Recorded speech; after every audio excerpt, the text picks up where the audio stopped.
अरे रानी, ओ रानी, सो रही हो क्या अभी तक? रानी की जेठानी जोर जोर से चिल्ला रही थी घर के आंगन में खड़े होकर। रानी यानी मैं। तभी मैं भागती हुई अपने कमरे से निकली और बोली, दीदी आ गई मैं। जेठानी बोली, रानी तुम्हारा नाम है, तुम असली की रानी नहीं हो। मैंने तुम्हें रात में ही समझाया था कि सुबह को जल्दी उठकर जाना है, तुम्हारी मुंह दिखाई की रस्म है। मैंने बोला कि दीदी रात को नींद ही नहीं आई, जगह नहीं थी और मन में थोड़ा डर था कि सुबह आंख नहीं खुली तो।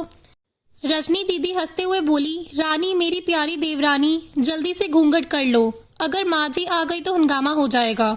मैंने घूंघट किया ही था कि तभी माँ जी वहां आ गई और कड़कड़ाती आवाज में बोली, चलो अब क्या, यही गपशप मारती रहोगी तुम दोनों।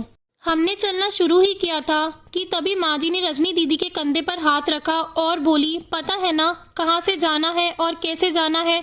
माँ जी ने बोला कि जब भी कोई बड़ा तुम्हारे सामने खड़ा हो तो हमेशा घूंघट में रहना और कम से कम अपने बड़ों के सामने आना, और बिना घूंघट के तो कभी नहीं।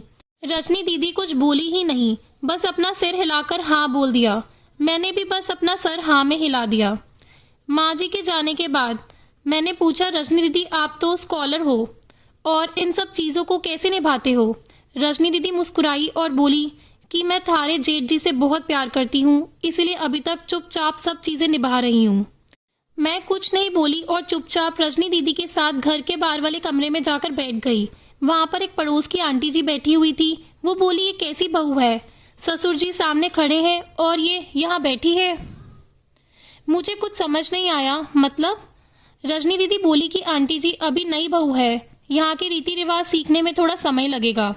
रजनी दीदी मुझे वहां से उठाकर मेरे कमरे में छोड़ गई। 6 महीने यूं ही छोटी छोटी चीजों में बीत गए। फिर एक दिन मैं राहुल के साथ साड़ी लेने गई।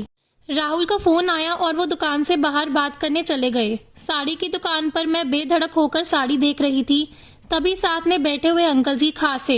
एक बार, फिर 2 बार, फिर 3 बार। मैंने साड़ी वाले भैया से बोला कि भैया इन अंकल जी को पानी दे दो, बहुत खांसी हो रही है इन्हें। अंकल जी भड़क उठे और बोले, क्या बदतमीज लड़की है ये, कुछ शर्म लिहाज है या नहीं इसे?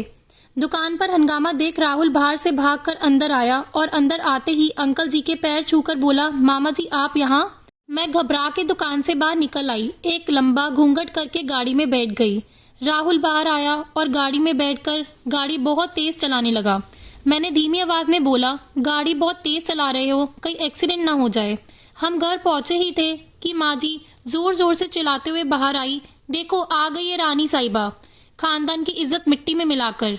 तभी रजनी दीदी आई और बोली, माँ जी मेरी शादी को 6 साल हो गए हैं, मैं अभी तक मामा जी को नहीं जानती, ये कैसे जानेगी? माँ जी जोर से चिल्लाई, देखो कैसे चपड़ चपड़ जवान चल रही है इस रजनी की। राहुल सबकी बात काटते हुए बोला, माँ ये दोनों सही बोल रही हैं, अगर ये हमेशा घूंघट करके रहेंगी तो ये मामा जी को कैसे पहचानेंगी? और माँ, आज मामा जी के फोन पर तुमने पूरे घर की शांति को भंग कर दिया है। ये वो ही समाज है जिसने सीता मैया पर भी उंगली उठाई थी। पिताजी और जेठ जी ने भी अपना पक्ष राहुल के साथ ही रखा।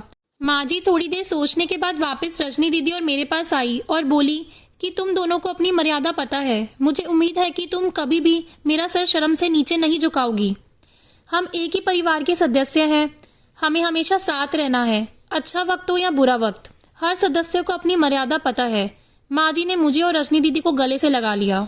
दोस्तों, अगर आपको आज की कहानी पसंद आई हो तो प्लीज़ लाइक करना और चैनल को सब्सक्राइब करना। धन्यवाद।